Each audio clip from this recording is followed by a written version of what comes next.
D'abord, je souhaite me présenter. Donc Bernard Leroux, je suis rentré au commissariat à l'énergie atomique en 1955, donc ça fait un certain temps. Et pendant 30 ans, j'ai fait de la physique des réacteurs nucléaires, participé à des réalisations et des projets.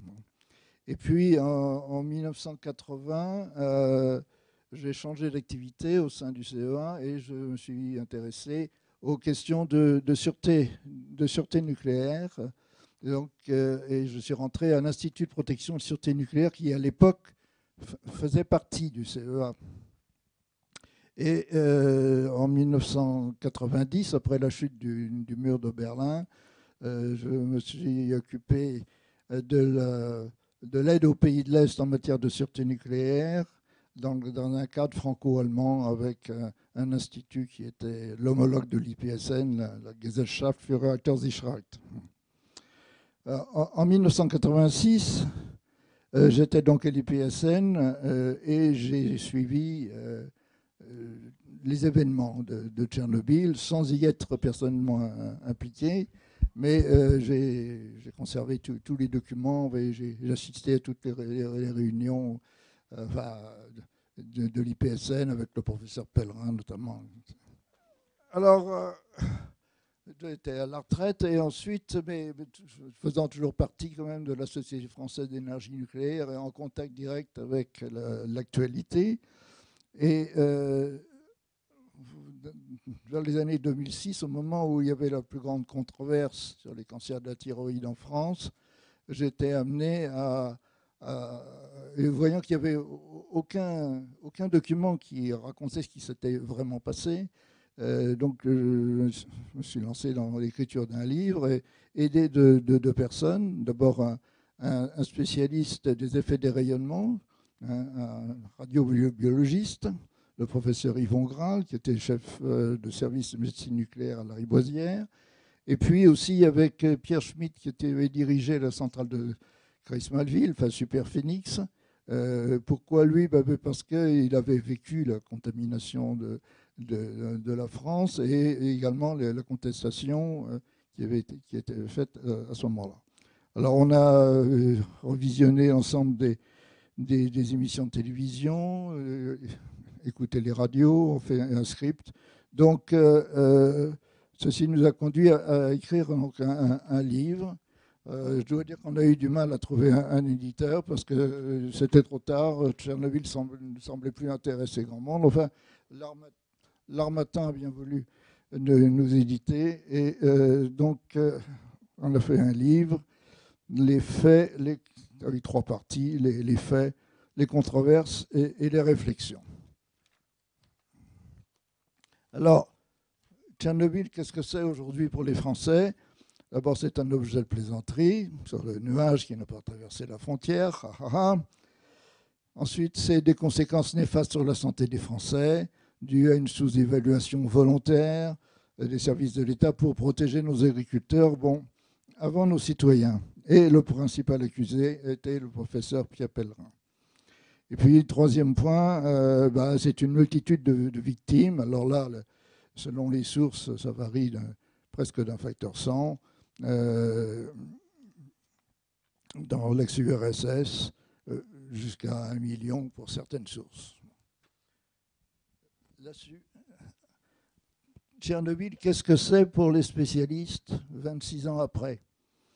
D'abord, c'est un fiasco médiatique dû à une mauvaise communication. Parce que l'arrivée du panache radioactif, les médias parlent toujours de nuages, les spécialistes parlent de panache, parce que ça n'a rien des caractéristiques d'un nuage. Le panache, c'est l'ensemble des masses d'air contaminées. C'est tout à fait rien à voir avec l'hygrométrie. Ce panache, il est arrivé sur nos côtes méridionales le 30 avril.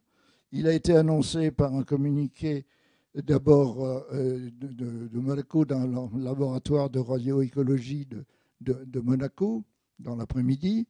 Et comme l'ensemble des balises de la France ont déclenché dans la soirée, il a donné lieu à un telex du professeur Pellerin le soir même à minuit. Mais, et ce telex, il a été lu le lendemain, 1er mai, par un journaliste de France 2, je ne sais plus comment ça s'appelait à l'époque, ou Antenne 2, et au JT de 13h, et ce journaliste, c'est Noël Mamère. Bon, deuxième point, les spécialistes s'accordent pour dire qu'il n'y a aucun cancer de la thyroïde en dehors de ceux qui sont apparus en URSS, qui soient imputables à Tchernobyl. Bon, en France, il reste encore une contestation en Corse, mais ça, l'avis des spécialistes, c'est que pour l'ensemble de l'Europe, en dehors de l'URSS, il n'y a pas eu de cancer, d'augmentation de cancer de la thyroïde. Et bon, troisième point, en novembre 2012, l'instruction contre le professeur Pellerin, qui était impliqué dans cette affaire, s'est arrêtée. Alors, que se passe-t-il dans l'URSS? Alors là, c'est beaucoup plus difficile et beaucoup plus délicat. D'abord, il y a 50 morts bien identifiés, de gens qui sont morts pas forcément le jour même, ça peut pendant une période de 5 à 10 ans, de gens qui ont été extrêmement irradiés lorsqu'ils sont intervenus, les pompiers et les exploitants qui sont intervenus pendant la nuit même pour éteindre le feu. Ensuite, il y a eu, on a compté environ 7000 cancers de la thyroïde des enfants. Et le nombre de morts suite de ça est quand même très restreint, on parle d'une dizaine. Et pour le reste, alors là, il n'y a pas de corrélation toujours très claire entre le niveau de contamination et le nombre de cancers apparus. Alors, il semble qu'il y ait eu, quand même, dans les 3-4 ans après, parce qu'il faut un certain temps de latence pour qu'ils apparaissent, un certain nombre de leucémies supplémentaires, mais ce point a l'air d'être même contesté aujourd'hui.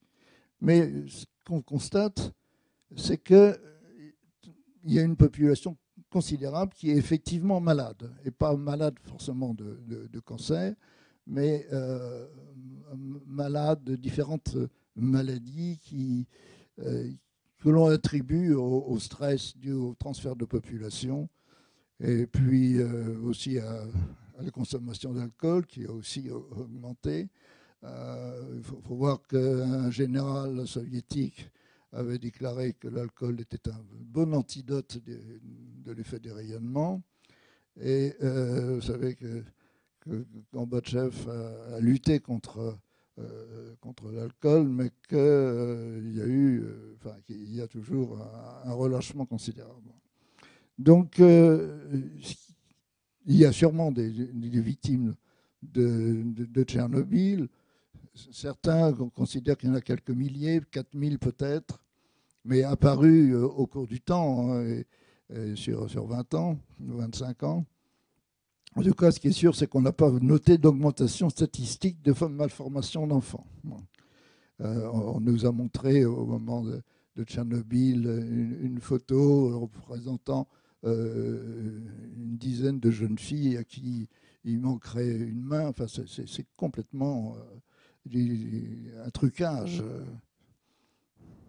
Mais bon, ce que je dis là, est-ce qu'on le sait? Et si je le dis, est-ce que je suis cru? Je n'ai pas cette prétention. Alors, je voudrais rappeler donc les premiers événements. L'explosion du réacteur de Tchernobyl est intervenue à 1h du matin le samedi 26 avril. Et il leur a fallu un certain temps, enfin plus de 24 heures, pour comprendre la gravité de l'accident et évacuer la population de Pripyat, ce qui a eu lieu le dimanche 27. Mais aucune annonce officielle. Et c'est l'arrivée discrète du panache sur la Suède qui a alerté l'opinion mondiale. Alors, ce qui s'est passé, c'est que vers 7 heures du matin, des des ouvriers qui rentraient dans une centrale suédoise ont déclenché des balises. En général, c'est plutôt en sortant d'un réacteur qu'on risque de déclencher les balises et non pas à l'entrée. Donc on s'est aperçu que les chaussures étaient contaminées, que le sol finalement extérieur était contaminé. Et il y a eu une enquête. D'abord, on a arrêté la centrale, on s'est demandé s'il y avait un accident, et puis on s'est aperçu que finalement que toutes les balises de Suède déclenchaient et que, étant donné le sens du vent, ça ne pouvait provenir que de l'URSS. Bon, il y a eu des contacts avec Moscou à ce moment-là, et Moscou a répondu par une fin de non-recevoir, mais sans attendre Moscou, les Suédois ont alerté l'ensemble du monde. Alors, les premières personnes informées de l'accident, ça a été en France le professeur Pellerin. Alors, pourquoi? Eh bien, c'est parce que le professeur Pellerin était le chef directeur d'un certain service qu'il avait mis 30 ans à développer et qui permettait de faire des mesures extrêmement précises. Et il était considéré comme le laboratoire de référence européen pour les mesures de faible radioactivité. Donc, le professeur Pellerin, immédiatement, il a mis en branle-bas de combat, il a donné des ordres pour que la radioactivité soit mesurée en permanence par toutes les balises, celles qu'il avait, mais également celles du CEA et d'EDF qui se trouvaient répartis sur le territoire, mais il a donné ordre à ce que les résultats ne soient pas communiqués au public. Donc il a voulu centraliser l'ensemble des mesures.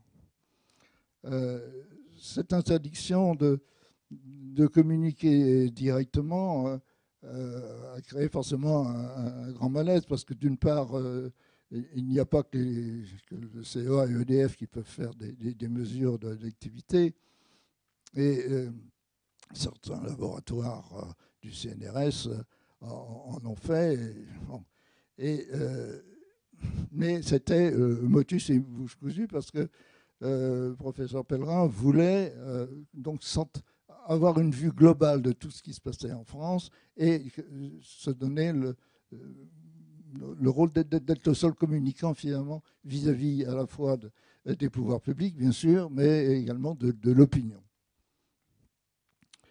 Alors, le soir même, des mesures de radioactivité de l'air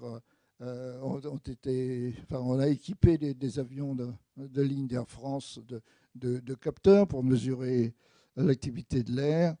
Et, le lendemain, on avait donc au Vésinet des mesures qui ont attiré nombre de journalistes.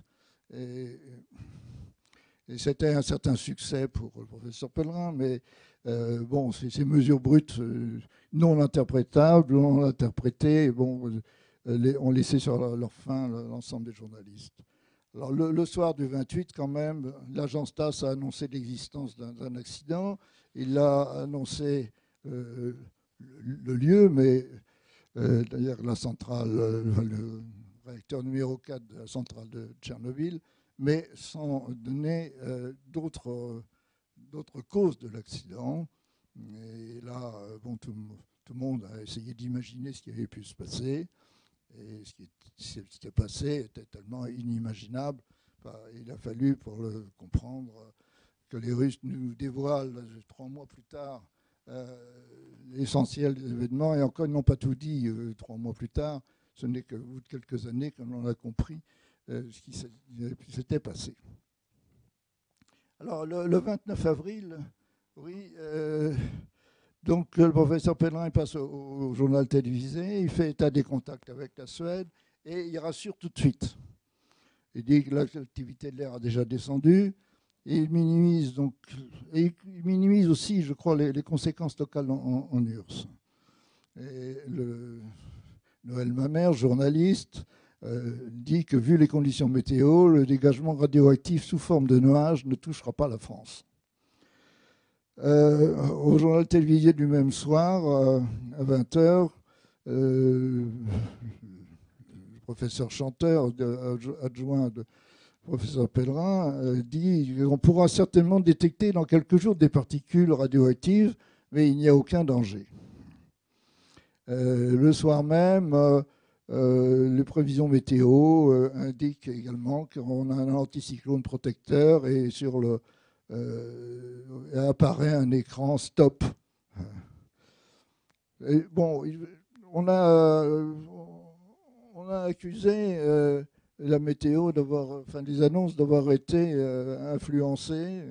En fait, les mêmes prévisions rassurantes se trouvaient en Suisse et dans d'autres pays. Alors le 30 avril au matin, donc beaucoup de journalistes qui viennent voir les résultats des mesures qui ont été faites, mais en fait on ne sait pas,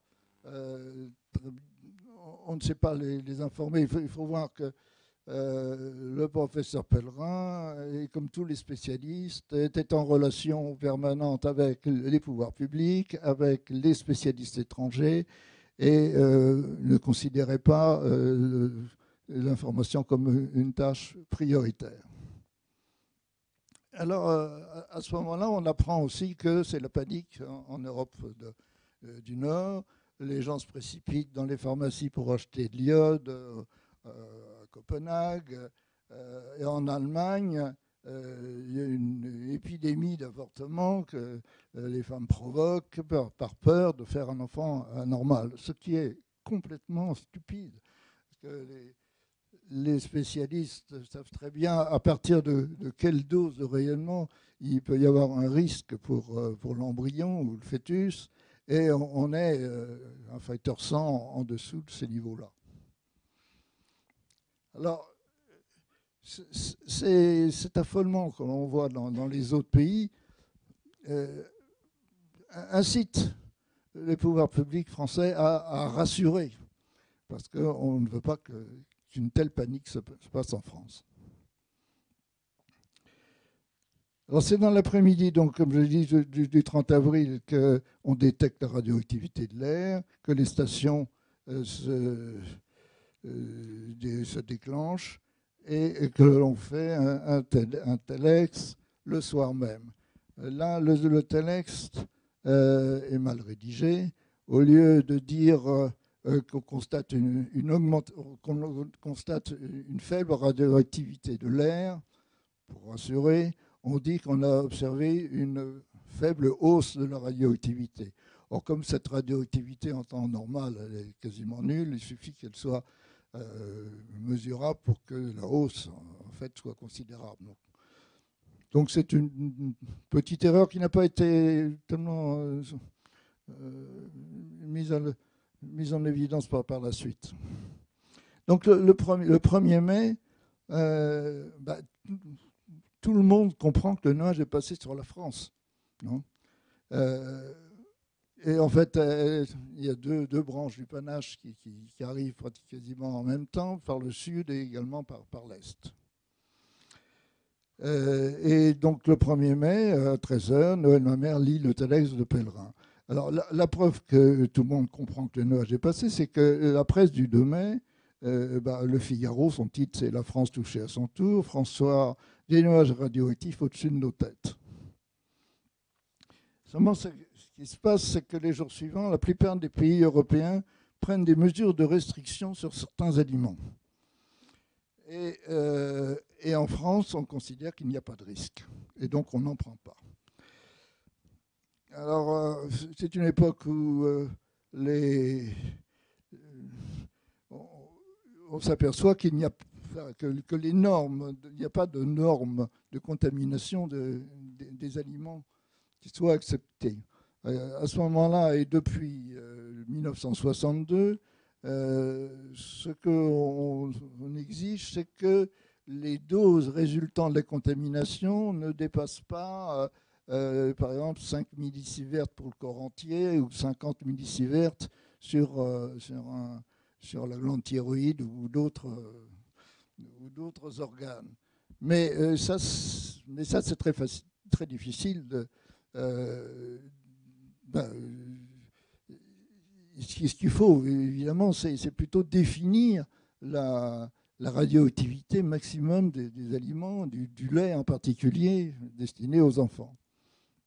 Et alors là, il y a des chorales d'experts, on se réunit à Bruxelles, on se réunit à Copenhague, et eh bien, il y a une surenchère qui n'est pas du tout le fait des scientifiques, mais qui est le fait des hommes politiques. L'Allemagne est un pays fédéral, par exemple, et chaque land a son ministère propre de la santé et défini. Et il y a donc dans les lenders où se trouvent où les Verts sont la majorité, on arrive à imposer des normes qui sont totalement irréalistes, puisqu'on arriverait presque à interdire le lait naturel, puisqu'il y a des éléments radioactifs dans le lait. Le lait est naturellement radioactif, mais à très faible niveau. Donc ça paraît ridicule. C'est à ce moment-là que, le 5 mai, un communiqué du ministère de l'Agriculture déclare: le territoire français, en raison de son éloignement, a été totalement épargné. Et puis, à la phrase d'après, on dit: à aucun moment les hausses observées de radioactivité n'ont posé le moindre problème d'hygiène publique. Alors là, c'est bon.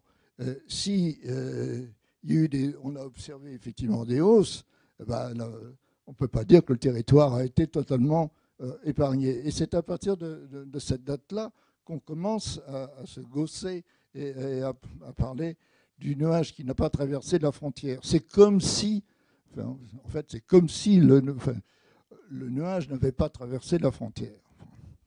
Mais en fait, ça a bien été indiqué. Alors, le 10 mai, alors je passe sur tous les détails, dans mon livre, je raconte jour après jour les événements et les écrits. Le 10 mai, le professeur Pellerin a rassemblé tous ces documents et fait un exposé ex cathedra au journal télévisé. Malheureusement, pour lui, il y a une opposante qui est présente, c'est Monique Séné du groupement des scientifiques sur l'information sur l'énergie nucléaire, et elle contre le professeur Pellerin. Et tout d'un coup, il semble que les journalistes, que les médias découvrent que le nuage est bien passé sur la France. Alors là, il y a quelque chose de très curieux, puisque on annonçait tous les soirs, il y a eu des communiqués tous les soirs du professeur Pellerin, rassurant à la fin, mais donnant quand même des chiffres avant. Et tout d'un coup, les médias titrent: on nous a menti. Alors, je voudrais vous montrer quand même, parce que Libération, le 11 mai, titre le mensonge radioactif. Or, quand on voit Libération du 2 mai, eh bien, on voit qu'un titre, Tchernobyl, le choc du nuage. Le choc du nuage, en fait, dont il parle, ce n'est pas le choc en France, mais c'est dans les pays comme la Grèce où ils ont enquêté.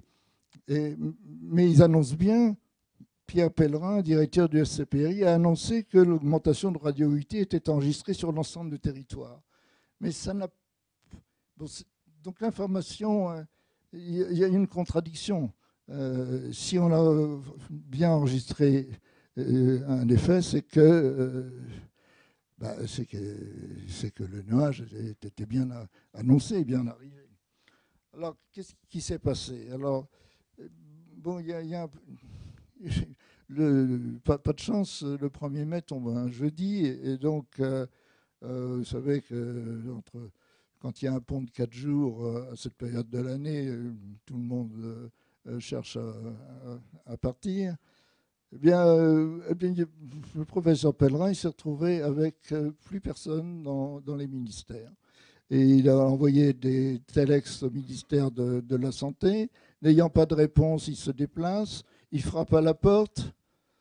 personne ne répond, il entre, et qu'est-ce qu'il voit? Il voit que l'arrivée du telex, il n'y a plus de papier, on ne l'a même pas remplacé, donc ce telex, il tombe à vide. Alors, également, c'est une période où les postes sont ralentis. Or, tous les échantillons radioactifs, ils sont envoyés par la poste. D'autre part, un certain nombre de journalistes de confiance avec lesquels on discutait sont partis aussi en week-end. Et donc, il y a un creux. Une autre difficulté, c'est que l'unité de mesure de radioactivité a changé au 1er janvier 1986, donc peu de temps avant. Donc les spécialistes comme le professeur Pellerin, avaient l'habitude de parler en curie, en microcurie, picocurie, millicurie. Et en fait, l'unité qui devient à la mode, qui est même légal, c'est le becquerel. Entre le becquerel et le curie, il y a une différence extraordinaire, puisque un curie, c'est 39 milliards de becquerel. Donc, quand un chiffre était indiqué en microcurie, on pensait qu'il était faible. Quand il est marqué en kilobecquerel, qu'il est haut. Donc, ce changement d'unité a rendu élevé des chiffres que les spécialistes considéraient comme faibles. Alors, il y a eu la volonté de rassurer la population, ça, oui, pour empêcher les paniques que l'on avait dans les autres pays. Et puis, on tombe aussi à un moment d'un nouveau gouvernement, parce que le gouvernement Chirac s'est formé à la fin du mois de mars. Et donc, vous voyez, c'est un mois à peine après qu'arrive l'accident. Il y avait des ministres au poste clé pour l'agriculture et la santé qui étaient des novices. Et on peut regretter que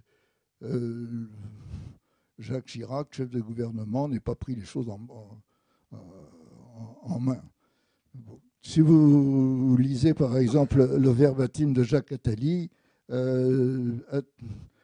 Tchernobyl, ça tient en un tiers de page, et ça montre bien qu'à son niveau, ça n'a pas été une préoccupation du gouvernement. Alors, les conséquences, ça a été une contestation sur la forme de la création de la CRIRAD. Je passe.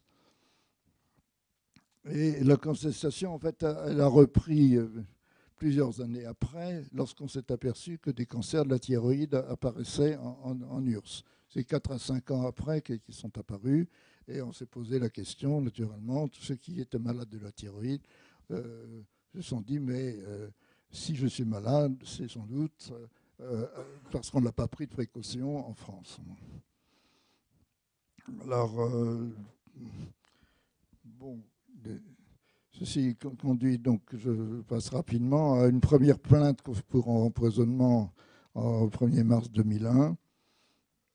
Mais les experts répliquent d'une part que l'augmentation, il y a bien une augmentation des cancers de la thyroïde, mais depuis 1986, mais en fait cette augmentation date de 1975 et elle est due exclusivement aux moyens de détection, qui au lieu de les détecter par palpation lorsque on avait des nodules de 1 ou 2 cm, eh bien on arrive à les détecter avec 2 mm.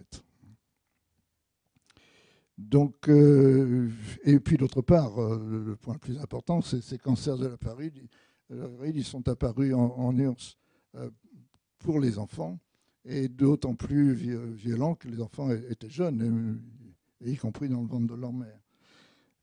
Or, au-delà de 14-15 ans, il n'y avait pas d'augmentation des cancers de la thyroïde en URSS. Et or, toutes les gens qui se plaignaient en France, c'était des adultes. Donc, ils n'étaient pas du tout dans cette catégorie.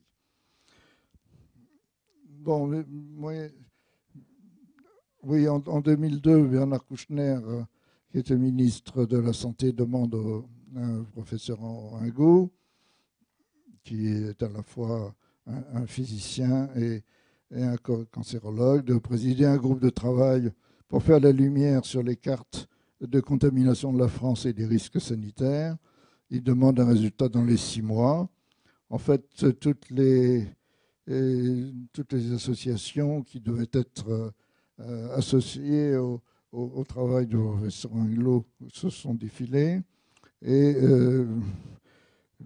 il a fallu 4 ans pour arriver à une conclusion qui n'en est pas une. Ce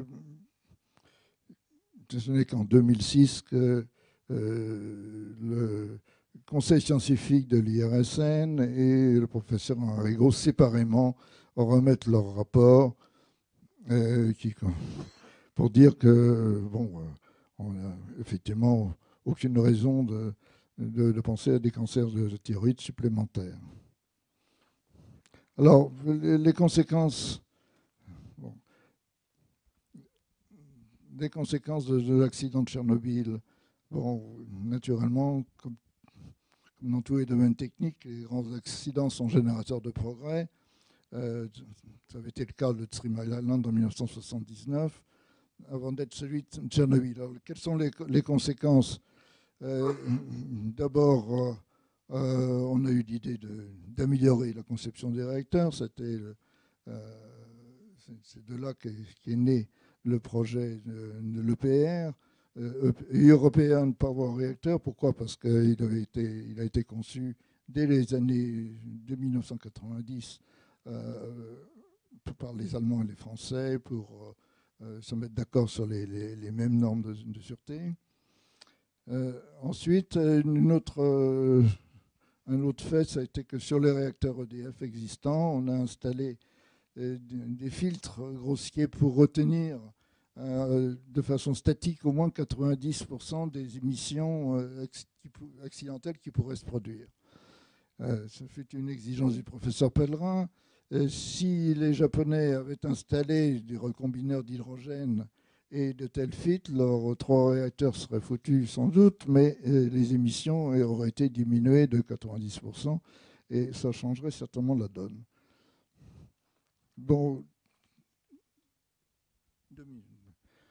alors la télévision et l'ensemble des médias ont pris parti pour les mouvements antinucléaires. Chaque 26 avril, pendant 20 ans, on a rappelé ce fameux nuage qui n'avait pas traversé nos frontières. Bon, vous avez vu ce qu'il en était. Des documentaires, alors, sont apparus, sans nuance.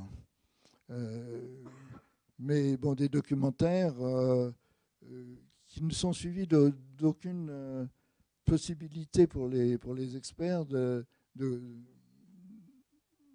des réponses, hein, et de contester ce qui est écrit.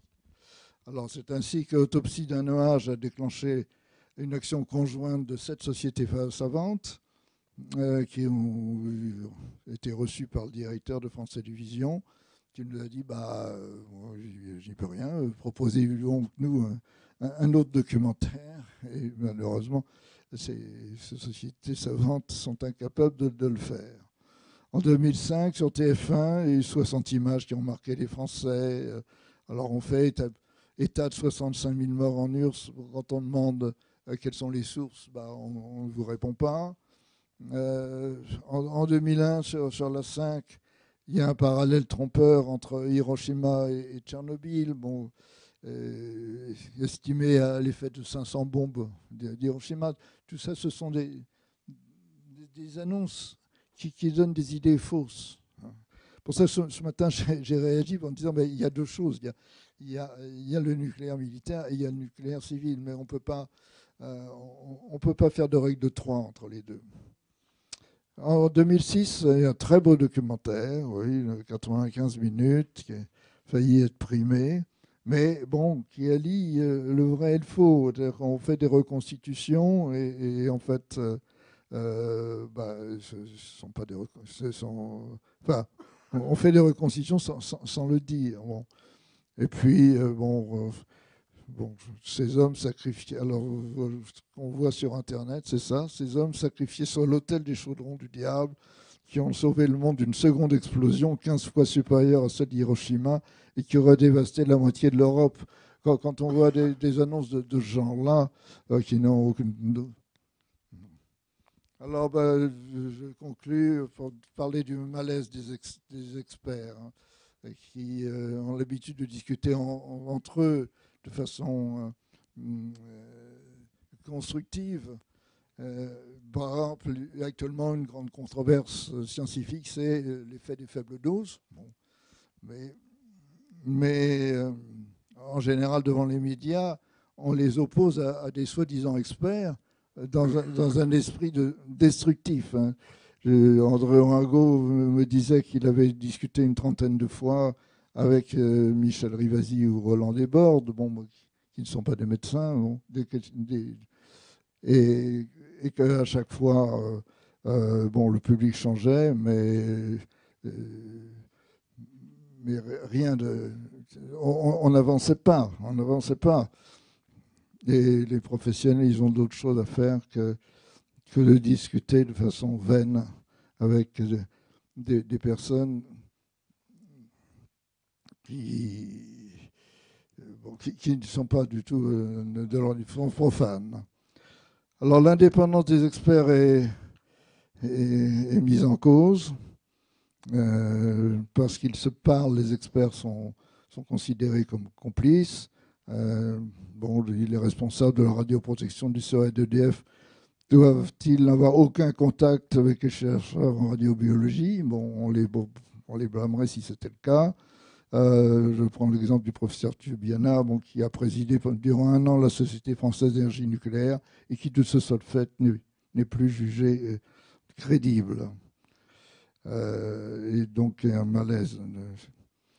Bon, il est vrai que sur l'amiante, nos académies n'ont pas été sans doute à la hauteur. Enfin, des médias, je peux regretter qu'il n'y ait toujours pas de chaîne scientifique à la télévision.